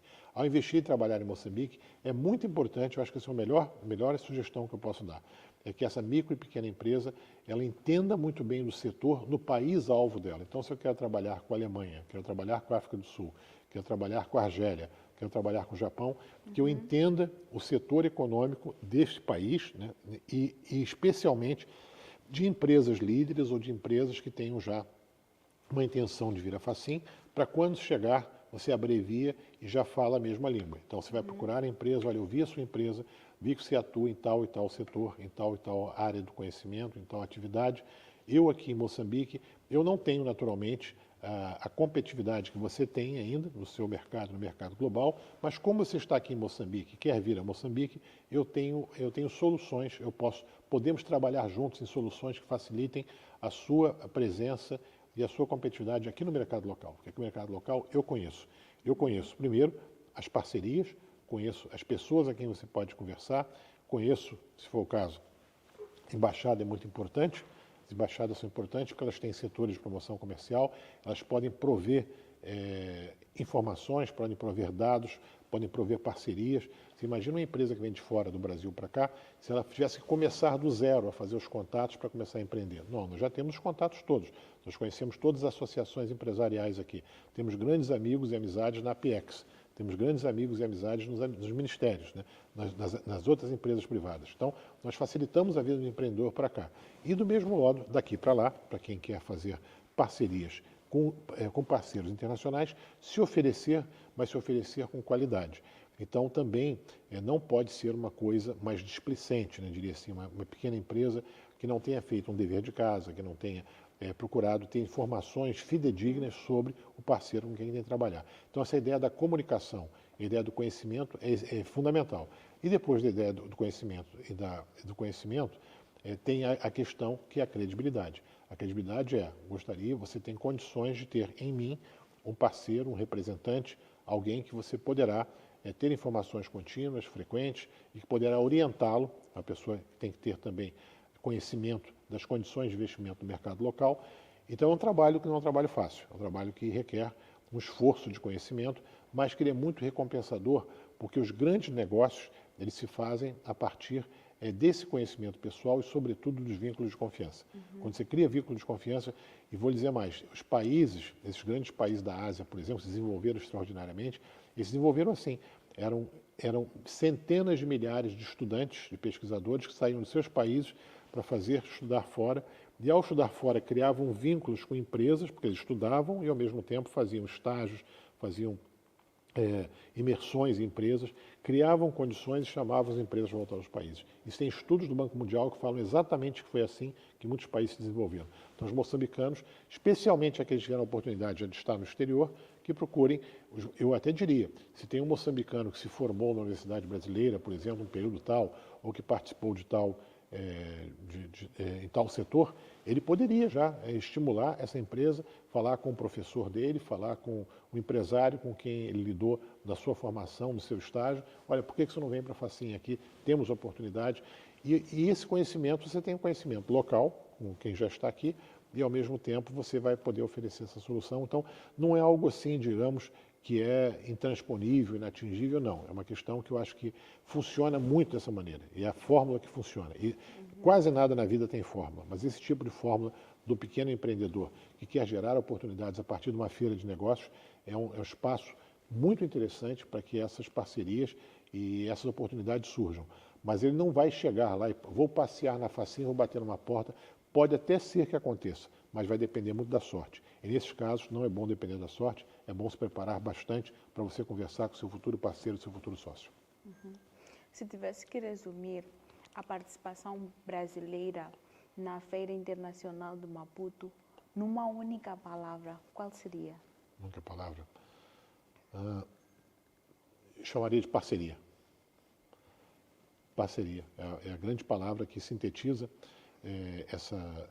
esse movimento das empresas brasileiras, porque as empresas brasileiras, é claro, elas querem ter retorno, querem ter lucro, querem ter segurança, querem ter estabilidade, mas não há uma empresa brasileira que não queira fazer a diferença aqui, que não queiram deixar uma marca positiva aqui, que não queiram ficar aqui, que não queiram criar vínculos sólidos, né?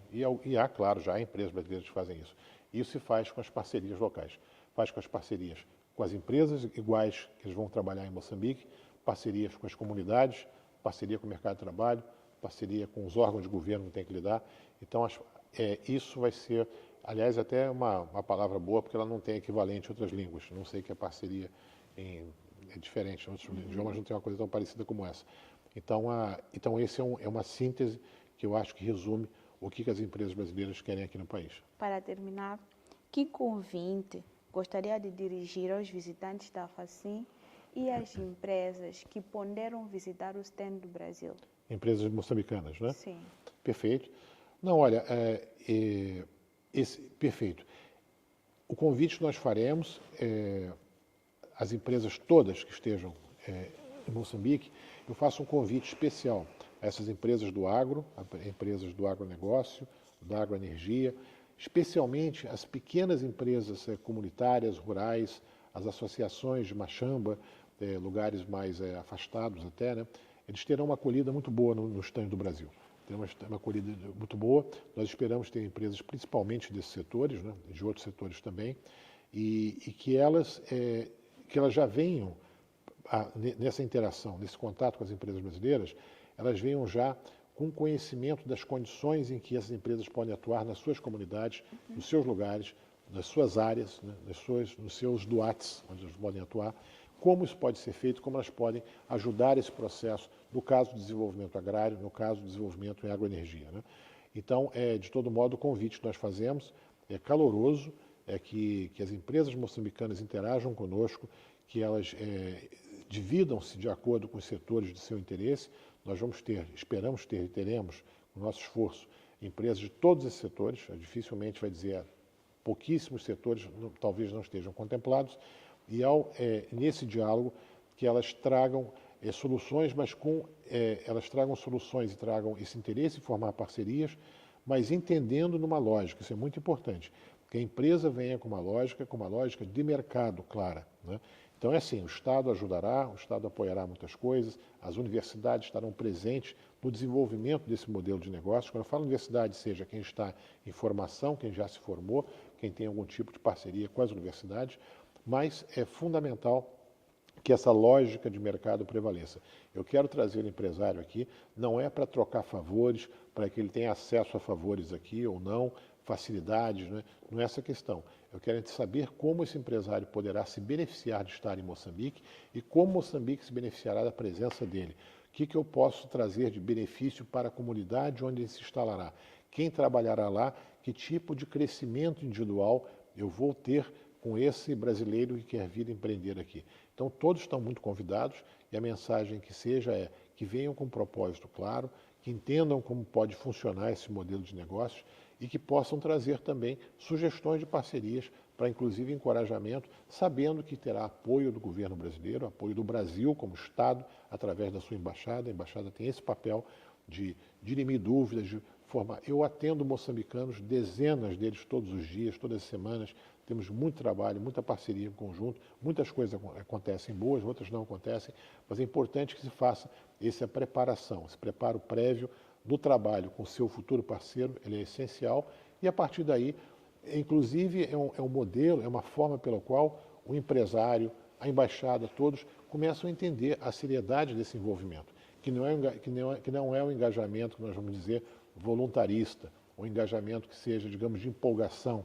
Não funciona. Tem que ser um engajamento que seja metódico, que seja preparado, seja informado. Não precisa saber tudo, mas tem que demonstrar, tem que entender o caminho que se tem a percorrer até que se possa formar uma parceria sólida e que se possa tirar frutos desse grande benefício.